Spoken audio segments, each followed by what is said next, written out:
Welcome to mecaniquesportive YouTube channel. I'm Nicola. Today I'm introducing the new Audi A3 plug-in hybrid electric vehicle. Yeah, because I had already introduced the A3 All-Street, and a little bit of the S3, I think. And this also sells pretty well in France because, well, in terms of taxes and all that, it's interesting. And on top of that, with the new batteries, you'll see it's pretty impressive. Audi claims up to 142 kilometers of range in full electric mode, as you know. Of course, I'm going to test the full electric range in all kinds of conditions, and you'll see it's pretty impressive. By the way, feel free to put in the comments right now how much you think I'm going to achieve with this car in full electric mode. It's not bad. We're not at 142, but it's really not bad. I'll give you a quick tour of the car to show you the highlights, but I've already made detailed videos about this model. Today, we'll focus solely on the plug-in hybrid electric vehicle version. But, just as a reminder, we still have gasoline, we still have diesel. The A3 now has a plug-in hybrid electric vehicle version, but no fully electric model yet. Special flash interruption. It is very important that you subscribe to this channel. Yeah, really, it makes a huge difference in allowing me to keep making reviews like this for you every day and to make a living from it. Thank you so much to those who subscribe, like, and comment. It's really great, makes me happy, and helps me out. The more people there are, the more I'll be able to do longer-term reviews for you. For example, in this video, we'll be doing an extensive review of this car. I'm interested in hearing your thoughts on it. Thanks for watching, and let's get started. The Audi A3 has been around since 1996, and an incalculable number have been sold in France. The three best-selling models are the Q3, the A3, and the A1. As you can see, the A3 is a bestseller here. It's really everywhere. The standard A3 starts at 36,000, while the plug-in hybrid electric vehicle versions begin at 52,000 euros. There will be two versions. The 204 horsepower version, like the one I'm trying today, and the 272 horsepower version, which is more powerful. Each time they share the same engine, it's just a reprogramming. So it's the 1.5-liter turbocharged fuel stratified injection engine. So the turbocharged fuel stratified injection engine that we often see, but this time it's paired. The E, we move it to the other side, since it becomes a plug-in hybrid with a 26 kilowatt-hour battery capacity, which is really huge for a car like this. To give you an idea, back then, it was almost fully electric cars that had that kind of battery capacity. I think it has as much as a Dacia Spring, the model I'm showing you today. We're at 60,600 euros with a few options, so indeed still above 52. The advantage with plug-in hybrid cars is that for professionals, there's no company car tax, you can deduct the battery, and so on. Well, if you have a company, it gets interesting with plug-in hybrid electric vehicles, which are often sold to companies. They're also beneficial for individuals who don't want to frequently refuel with gas. As for the dimensions, it's 4 meters 35 long, 1 meter 44 high, and 1 meter 98 wide. The A3 comes in several sizes, because now there's the A3 and there's the A3 All-Street. And there's the A3. The Sportback and All-Street models are being released simultaneously. What's your opinion on the All-Street? It's quite cool, like a raised A3 similar to an A6 all-road, but in an A3 form. It's pretty neat. We'll still have the 116 horsepower 30 turbocharged fuel stratified injection gasoline engine, the 150 horsepower 35 turbocharged fuel stratified injection gasoline, and the 150 horsepower 35 turbocharged direct injection. 2-liter diesel will also remain available. These hybrid and plug-in versions offer 204 and 272 horsepower. The most powerful version will be the Audi S3, featuring a 2-liter turbo engine producing 333 horsepower as Audi continues to make sporty models. For this fourth generation, the front has been restyled with new lights. Stay put, I'll show you the front now. There you go. This way you'll be able to see a little better. The hood is still sloping and the headlights have a new light signature. The LED strip animations have been updated again. I find it really impressive, especially when locking or unlocking the car. This logo, now evolved, is flat. Less chrome on cars because it's polluting. In the end, we realized it, so we said, okay, let's stop using chrome now. Let's go with black. Next, a basic plastic grille, as I don't have the top-of-the-line version. Then there can be the S-line versions, which are a bit more tricked out. Here, for example, it's plastic, but it's actually pretty nice. It's matte and soft to the touch, and we have these little accents integrated all over the place. The vehicle's driving aids only include adaptive cruise control, lacking level 2 driving assistance, which is disappointing. Audi is increasingly offering monthly subscription options, such as dual-zone climate control. I think it's €270 per month if you want to rent it. I'm really not a fan of that. Sorry, Audi. But adding options to a car and making people pay more for them, even though they're already there and we're already paying for the price of the car. I still find that a little bit shady. Tesla does it. They put in all the options and they tell you, well, it's a gift, it's normal, they're there, so I'd like that. Well, after that, we just keep going like this. But if it works, don't hesitate to tell me what you think about it, whether you're in favor of maybe paying a little less for your vehicle when you buy it than if it had all the options, even if it still has all the options in the car. And just say, well, there you go. We try to rent from time to time when we need it, for example, an adaptive cruise control or dual zone climate control. Because it's true that if I drive alone all year, the dual zone doesn't really do much for me. And when I go on vacation, well, I rent it for 2 weeks each time. Yeah, why not? Then a small blade here, so a grill that's quite full here, but with a few openings, so 3 of them. It's a plug-in hybrid, not electric. And the charging port is on this side. I'll show you on the side, under this hood, like I was saying.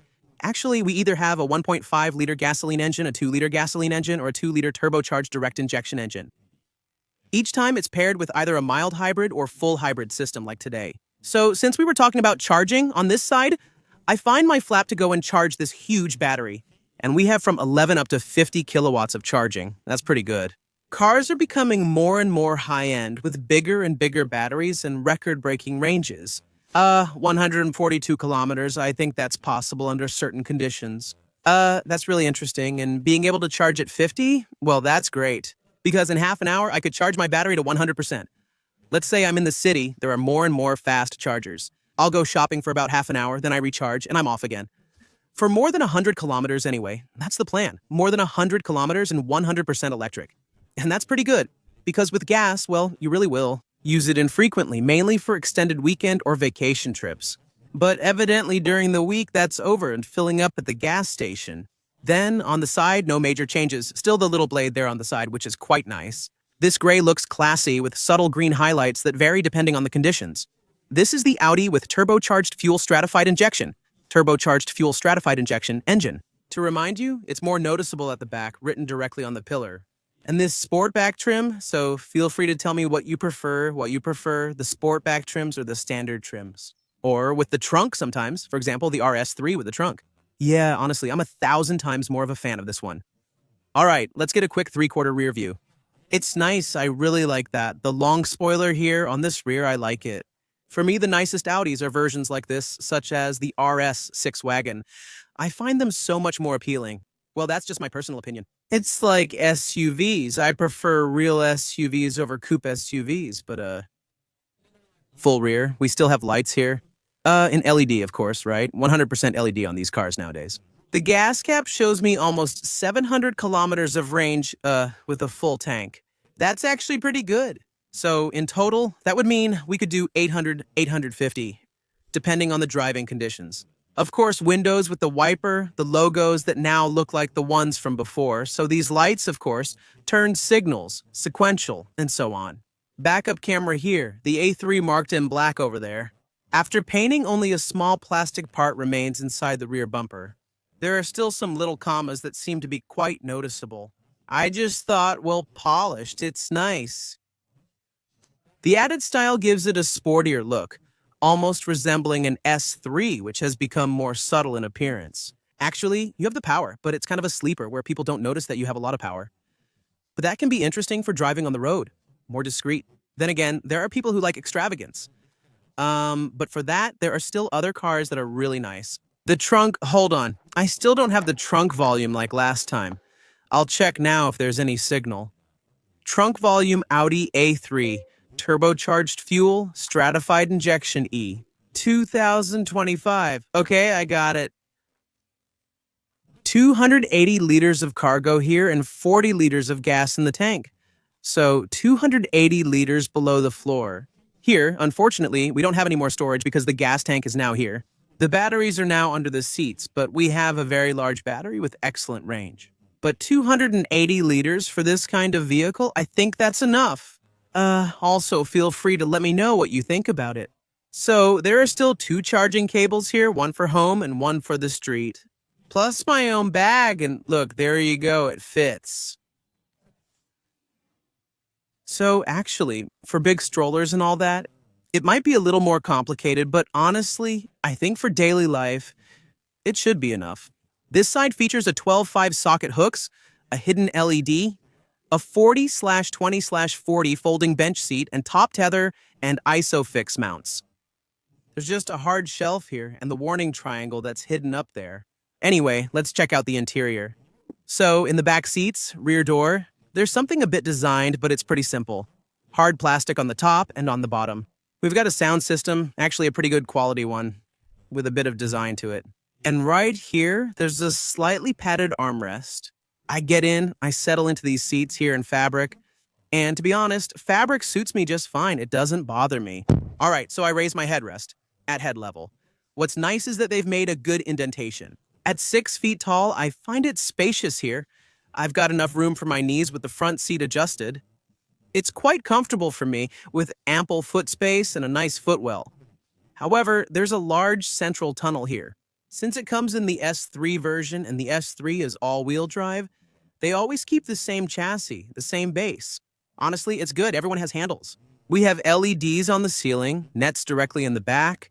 Here's some plastic parts, then some rather pleasant fabric right away, where I can adjust my temperature here. 2 USB-C ports for fast charging other phones, and some pretty basic air vents. In short, we have what we need. The hole here to reach for your armrest, that's really, really good. Double cup holder here. No, it's good. They're at the same height as on the sides. It's pretty comfortable.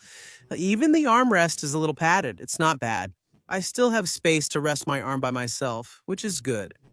The third seat belt is right here on the bench. Top tether attachment. ISOFIX on the 2 seats here. Not here, unfortunately, so 2 babies in the back and the middle seat. Now, the middle seat is much harder. It's very raised. The backrest is hard. The seat is hard. Due to my large feet, I have to encroach on the sides since the seat rails are placed very close together, preventing me from putting my feet over them. Well, this is more of an extra seat for a short trip around town. Why not? 5 adults can fit in here. For a long trip, it would be more suitable for a child here, the most restless of the 3. Let's go. I'll show you the front. There are a few new features. All right, the usual little tour of the car like this, it lets you really get a sense of the shapes, what it looks like. It looks almost like a much bigger car than before. That's how it feels to me. So actually, no, but especially in pictures, we have these little bodywork details here that you can really see clearly. It has an incredible look.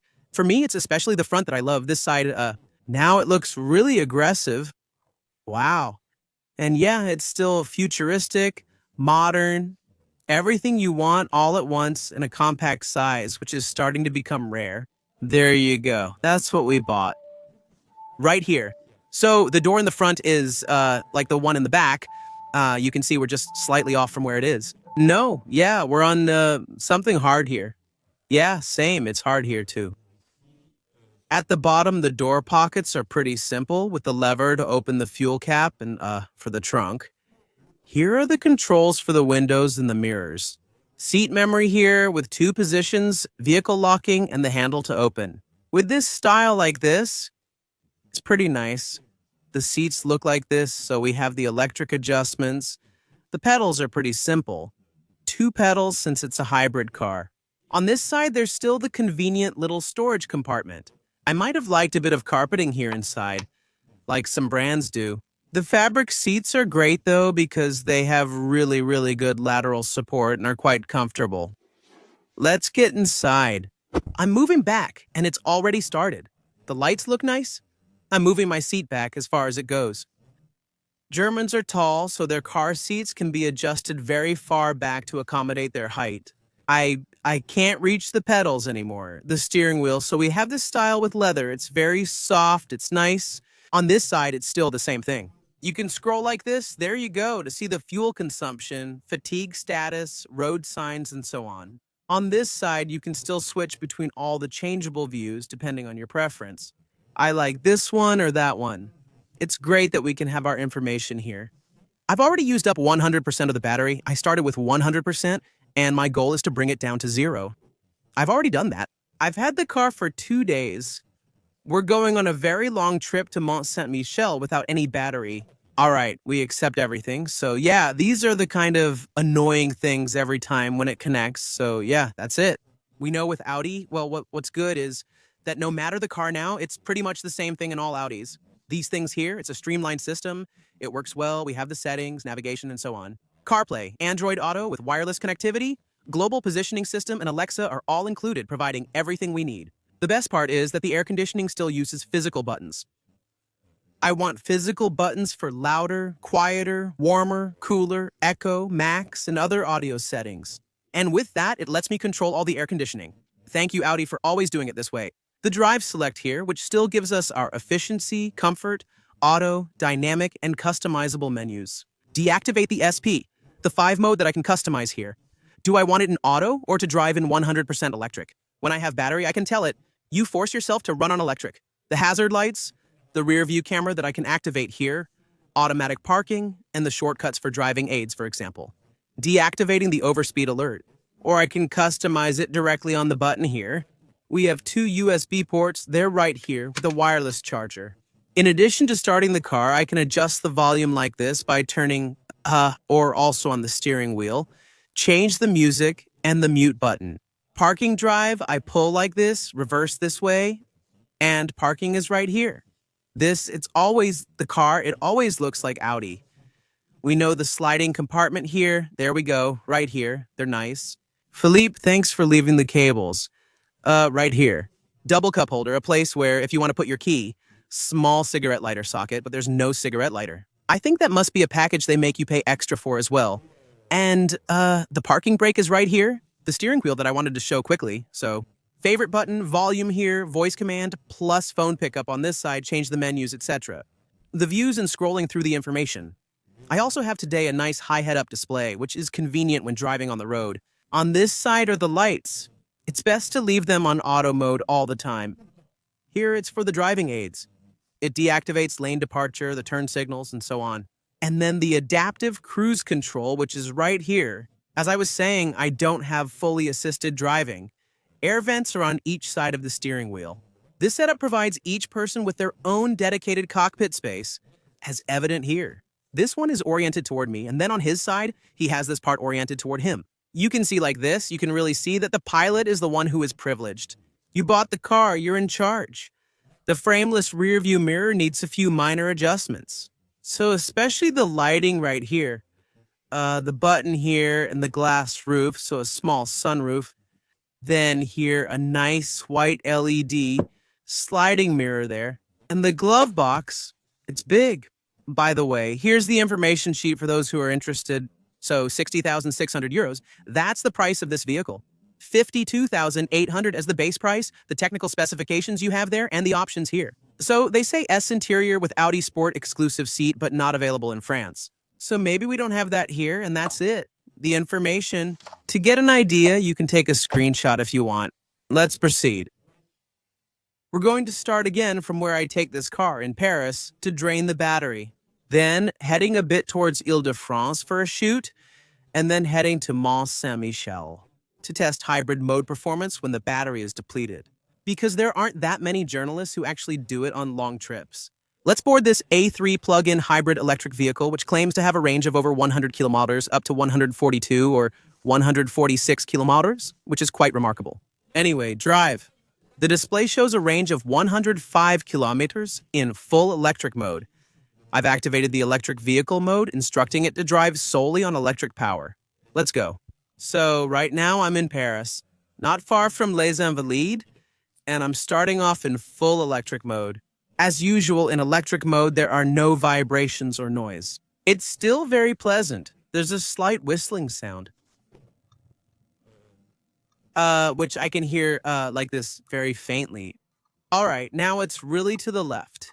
Here, it's a very narrow street, two-way, pretty interesting. When stopped, it's always top-notch. Honestly, no sound, nothing at all. That's really pleasant. For the city, honestly, what's ideal, I think, is this aspect. It drives like this, displaying 105 kilometers and knock, knock, knock consumption. I'm gonna reset everything here. There we go. That was the short-term memory. I should also reset the long-term memory to 0. Short-term, long-term.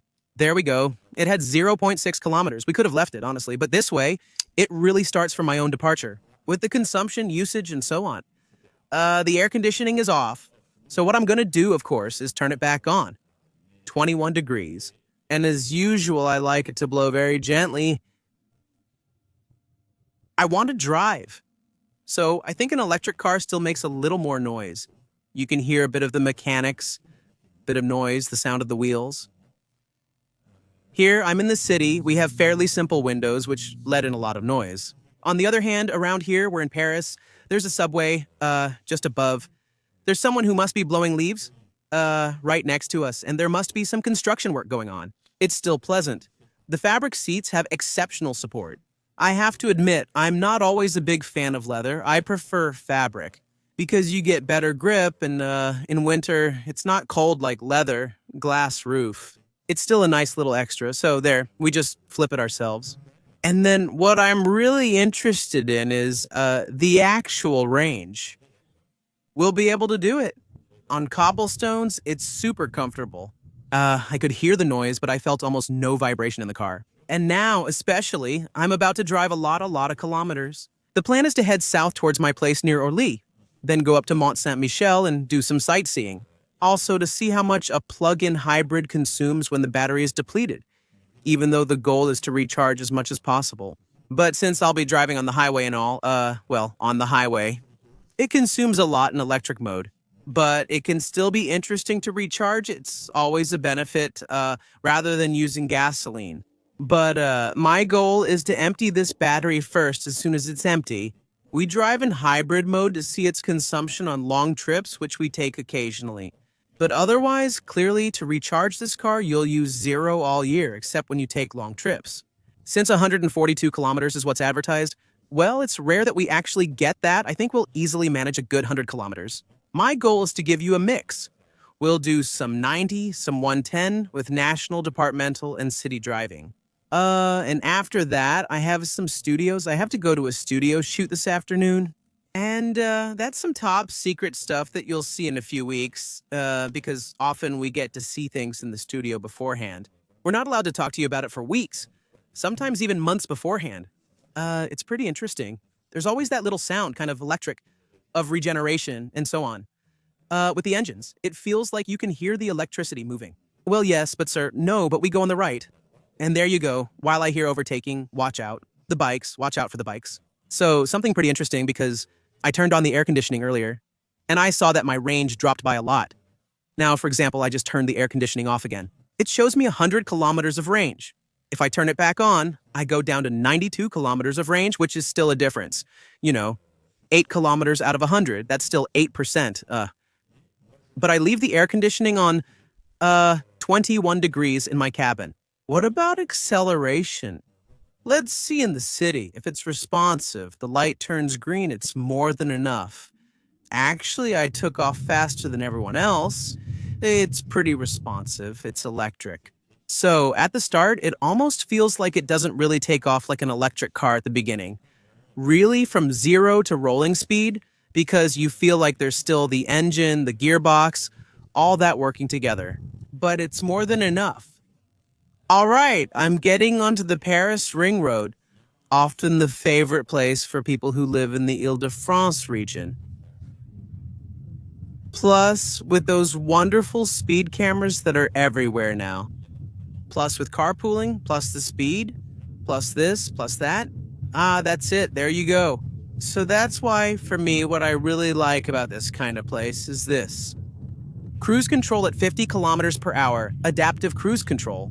The car is driving in traffic jams. That's nice. In electric mode, I don't use any fuel. I don't start the engine. It doesn't make any noise. There are no vibrations, and the car drives itself. It's pretty nice, especially since I set it to 50 kilometers per hour for the ring road here. I know I'll be here for a little while.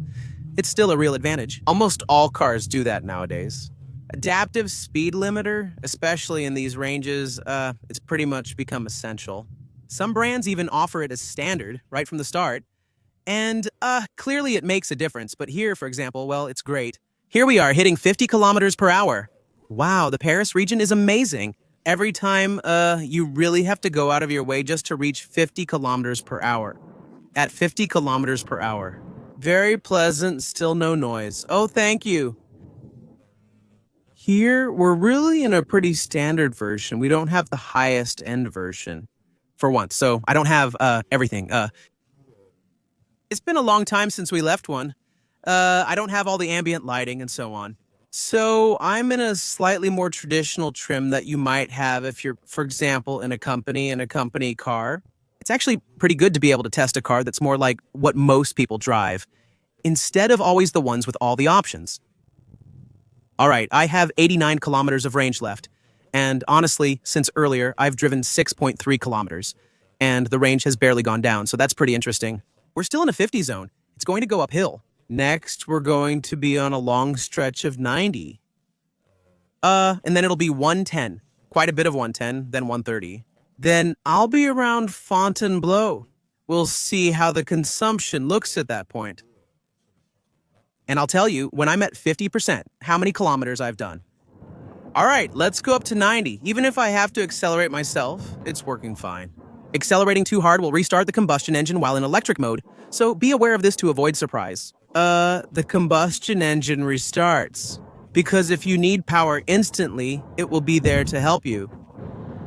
Don't worry, if you do it once in a while, it won't damage the engine. But if you do it every day when it's cold, with your foot down, it will. Yes, in that case, it won't like it. But actually, the oils have been reworked precisely so that it can start cold and so on. And so it can start quickly, 90 kilometers per hour. I think it's great. There are slight rolling noises, but they're well filtered. You can tell you're still in a pretty premium car. It's pretty good. I know a segment of I-110 is going to start. I'll do a few more kilometers before reaching 110. Because after that, there's a lot of 110. To provide a more realistic example, I think I'll go about 7 kilometers here. There are 57 kilometers left. When there are 50 left, I'll switch to 110. After that, what you need to know is that there are still quite a few sections where, people slow down, since we're still in Ile-de-France here. So it makes it more like a real use of this car. And on one hand, these are ideal conditions for an electric car when it slows down and so on. With every braking, we regenerate energy, which doesn't happen at all with a combustion engine car. I've driven 28 kilometers so far, with 90 kilometers left to go according to the gauge. I've encountered several traffic jams along the way. I'm on the A6 now, it's starting to move. So now I'm gonna set it to 110. There we go, 110. I know there's a speed camera a little further ahead, 16.5 km per 100. So far, what you need to know is that when there's traffic on a moving road, that's when it gets interesting. The car barely uses any energy. Then we'll drive fast and it'll start consuming more. I'm going at 110 kilometers per hour.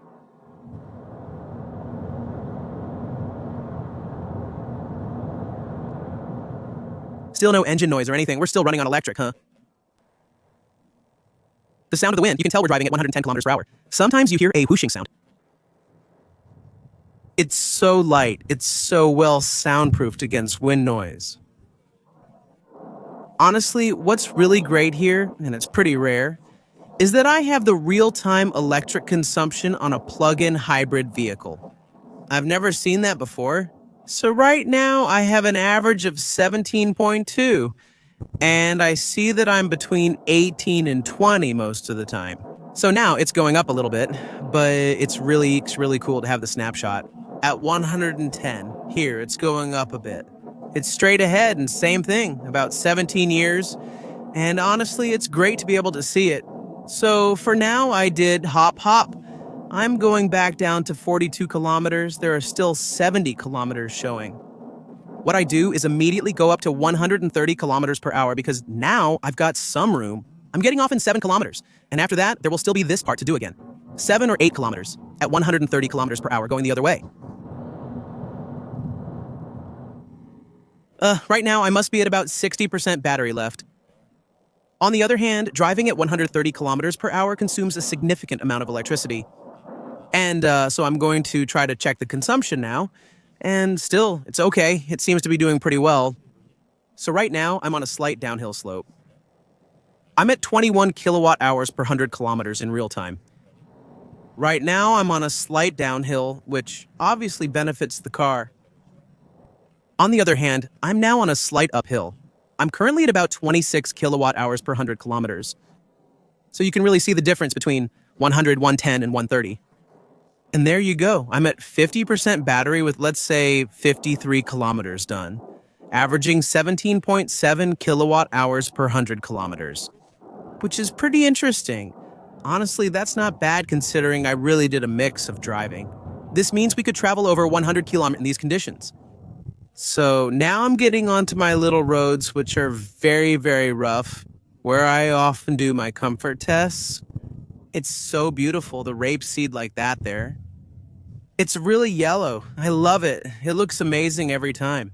So here, the road is very damaged. There are holes, there are potholes, there are big holes. Honestly, it's still super comfortable. There's the big hole. No, honestly, it's super comfortable. Okay, let's slow down here. Let's let the car pass there. You're welcome, sir. He's happy we let him pass. Come on, speed up. We're going to go from 0 to 100. Right after, also at 100% with it. Oh, it's very pleasant. Honestly, it's very pleasant. When you do that, you can feel the car leaning a little. You can tell it's really designed as an everyday car aiming for comfort. The chassis isn't bad, but it still takes on quite a bit of body roll. It leans a little so you can feel that it still stays lively. Still, we have a pretty neutral center point, which makes sense because we don't want something that's too reactive. For everyday driving, let's slow down here. Usually I go a bit faster, but there are bikes right in the middle. So the big bump, honestly, the suspension is really comfort-oriented, like I said, and it's quite pleasant. And even here, I'm surprised. I would have thought it would be a little stiffer than this, as usual on my road, where there's absolutely no one here. To be able to do a 0 to 100 in full electric mode, with a 100 to 0 as well, then you're good to go, you're ready to go. There we go, it starts up well. Like I said, there's a little delay, and then there you go, let's go. 60, it's still shifting gears. 80, 87, 91, and 100. It's handling well. From 100 to 0, I'm getting back to 101, 2, 3. That quick stop really tightened my seatbelt. Not sure if you saw it. She puts on the hazard lights so it leans a little forward.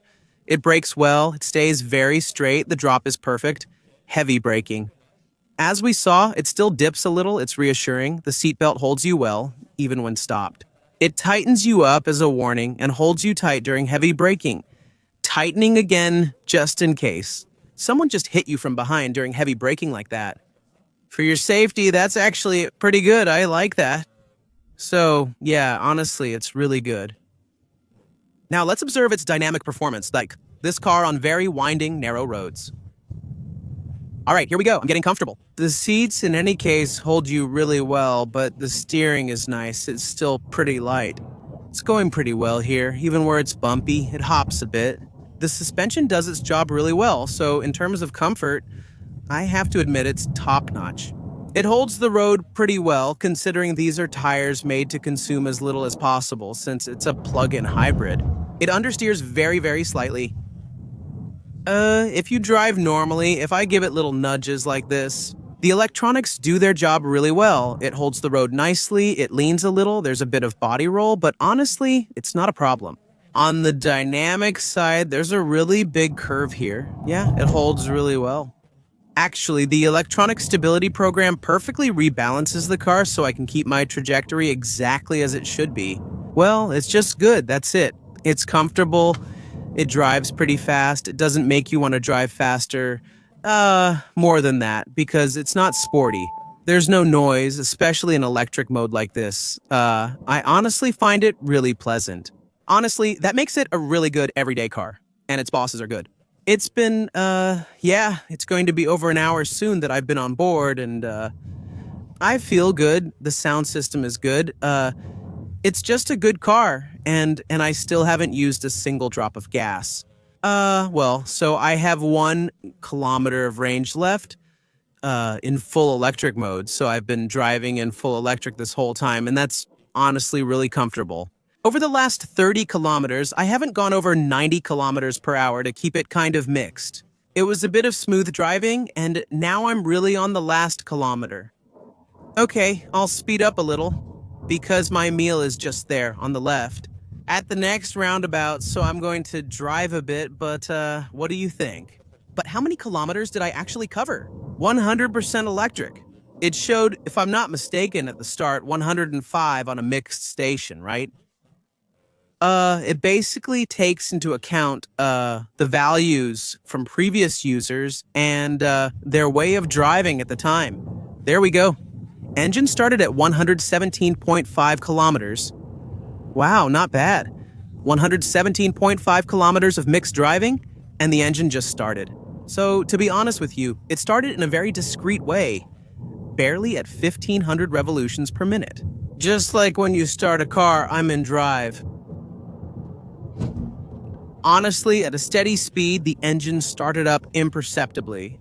I'm about to take my third roundabout turn. I don't know if we're allowed to go around a roundabout as many times as we want. On one hand, yes, I think so. Is there a record like that for who has done the most laps around a roundabout? I think after a while it must start to hurt. So it's just getting started now. 117.5 kilometers of mixed driving, with an average of 16.8 kilowatt hours per 100 kilometers, which is really very interesting. I think there was a statistic that came out saying that 98% of car users drove less than 100 kilometers per day. So clearly, to do that much, well, it's super interesting, especially having done a mix like that with a little bit of road and other things. Most are from the city or suburbs. In the countryside, the 80 would definitely get you much farther. It's great, really. Honestly, not much to say. And now, for example, I've switched back to hybrid. Because, yes, now it's become a hybrid again. So, the big battery is still used for hybridization, but now it works as a small buffer battery. So it's honestly really, really cool to be able to use it like that as well. All right, I'll put it there. And I'm going to eat because I'm really hungry. I wanted to go through the drive-thru, but there are already 2 people there. Otherwise, we always make it. After that, it's 117.5, and on the meter, you can see 118.8 I went to eat. What I'm going to do is reset the short-term memory. And that way, it will even give you a mix for this very long journey of what it looks like. So here, in hybrid mode, it works as usual, like a hybrid. There you go. People are wild today. Come on, let's go. I had to answer, though. Yeah, that works well. We need to do some city driving anyway. I still have a little bit of time before I head to the studio. It's 32 minutes from here, and I'll get there just fine. So, in the city. The familiar 1.5-liter engine found across the Volkswagen group, including Cupra, Volkswagen, Audi, and Seat, starts up. Skoda. I've tried this engine everywhere, even this new hybrid. It works very well. As you can see, it's just incredible over 100 kilometers. There, so you can hear it a little bit. The advantage is that it's a 4-cylinder, not a 3-cylinder. Thanks for that. It's still nicer. I'm turning off my speed limit beep for the 30 zone. I was at 31, 32, yeah, it beeps. So now it's doing its thing. Still in auto mode, it handles things however it wants. Same thing. The auto mode learns a bit from your driving style, and that's what will determine how it works afterwards. Most of the time, when you're going to stop at a light, like here during the normal braking phase, I'm going to stop, and the engine stops as well. So I'm in electric mode, same thing. Almost every time I start again, I'll be in electric mode, unless I press really hard on the pedal. Look, it recovered a bit during braking, which recharged it when the engine was running. And well, there you go. I'm in electric, in electric, in electric, in electric, in electric. And a little green zone that will come up to 0. And there it starts up again. Engine, no vibrations, no transition.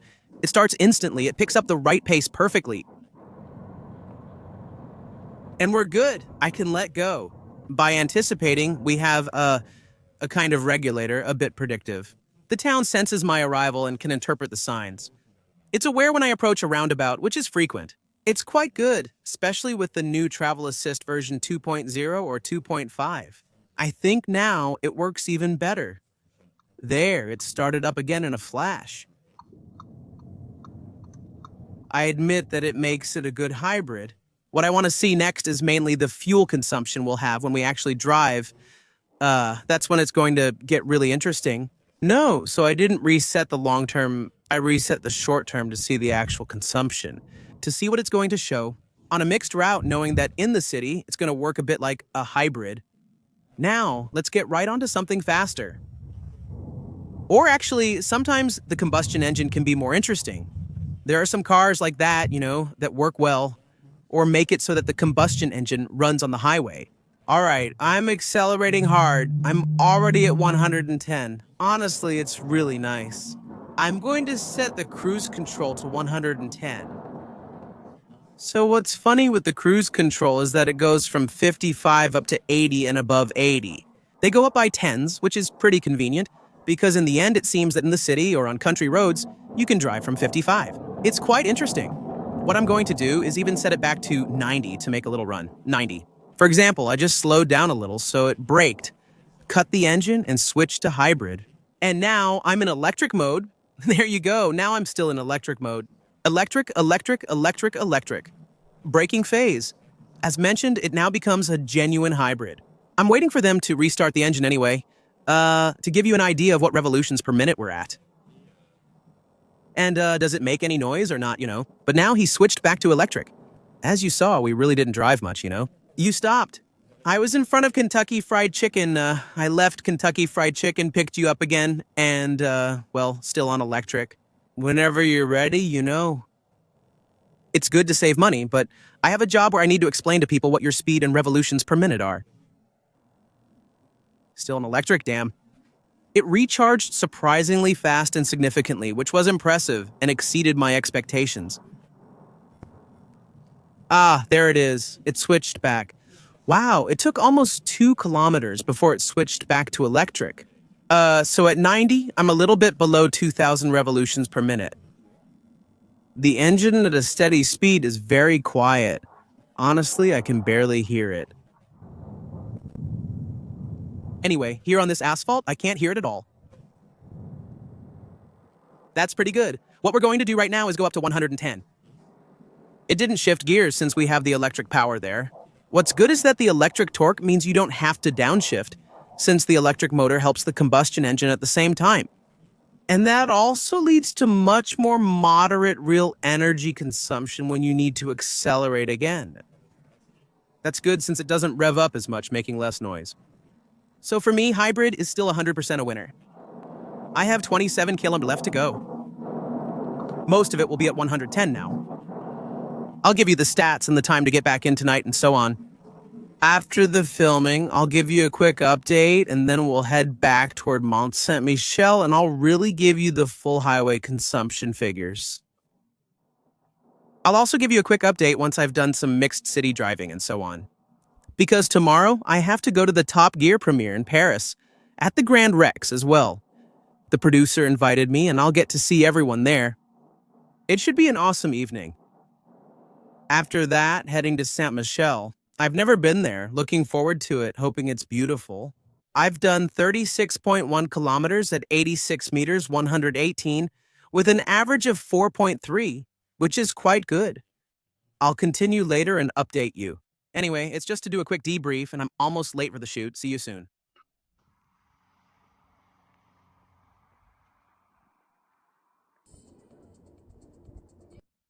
So I've arrived at Mont Saint-Michel, which is over there. You can see it. So in the end, I didn't take the highway. I only took small roads. Because the global positioning system suggested about a 4-hour route with only about a 25-minute difference. And basically, there were traffic jams because it's Easter weekend, honestly. 4.7 liters over 350 kilometers. And if I reset the counter to 601 kilometers, I get an average of 4 liters. I did 117 kilometers without using any gas, and with about 30% of the tank left, I still have 270 kilometers of range, so 270 plus 600. Traveling over 800 kilometers in one trip is quite impressive, especially considering I didn't stick to the highway the whole way. For daily use, it's good. If we charge it every night, we almost never use any gas. And even here, if I had done 350 kilometers less, let's say 120 kilometers, it would have been top level in terms of consumption. Anyway, maybe on the way back, I'll try to do a bit of highway driving at 130, just a bit, but with the battery low. 4.7 liters like that, it's pretty interesting.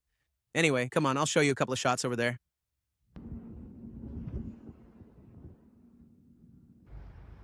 A brief visit to Saint Malo. And on top of that, we're lucky a little ray of sunshine between two storms. It's really, really beautiful. Wow. All right, well, here we go. She's telling me to fill up with gas. 60 kilometers left. The warning started at 90 kilometers. Short-term memory is the little shield I just made, but what matters most is this. Take a good look. 763 kilometers with an average of 4.4 liters. Knowing that I used the beginning in 100% electric mode, so 117 kilometers on electric, and then the rest, so that gives me an average of 4.4 liters. We haven't tested highway driving yet, but we will on the way back. The mileage so far is pretty good. Because there was more than an hour's difference over 4 hours, it's starting to get pretty interesting. So now I'm filling up again, and then we're going to take only the highway, normally all the way to Paris on the A13. So the most interesting thing is that with fuel at €1.65, it cost me 56 euros, or almost 34 liters, to drive that many kilometers. All right, here we go again. I've just gotten onto the highway, and I'm resetting my counters to 0. So here we go. We're set for at least 88 kilometers of highway, so let's get started. Setting it to 130. We'll maintain 130 as long as possible to monitor consumption, restarting from 0. All right, so we've done 84 kilometers at an average of 6.2 liters per 100 kilometers, driving at 130. Nearly 1,200 kilometers, averaging 48 ultimately during this extensive trip. So, at the beginning, the charge dropped quite a bit. And actually, we're around 6.5 or 7 liters on the highway, about 5 liters for mixed driving. And let's say if we only drive in the city, stopping and starting, warming up and so on, we're around 8 liters. But the goal is still to charge this car to 100% as often as possible, because you get more than 100 kilometers in full electric mode. Well, I think that's super, super cool. Anyway, I really liked it. I would have liked to have the voice centering, though. That's an option I really missed on this car. Today, it would have made a difference on a long trip. On the other hand, it's very pleasant. At 110, it still goes electric quite often. It often had electric phases. On the highway at 130 km/h, it was rare but pleasant. The seats provide good support, they're comfortable, and the suspension is good. It's quite dynamic. It's still an Audi A3, a good car for everyday use, and that's a fact. Mostly 100% electric. I think it's ideal for people who want a hybrid so they don't use too much fuel and clearly for everyday use. I believe we could drive fully electric if we recharge nightly. If you like the video, give it a thumbs up. If you like the fuel consumption info, let me know in the comments. And I'll try to do a few more consumption tests like this if I can and try to enjoy it a bit. If you have interesting places in France for me to discover, don't hesitate to let me know in the comments as well. All right, see you soon, ciao.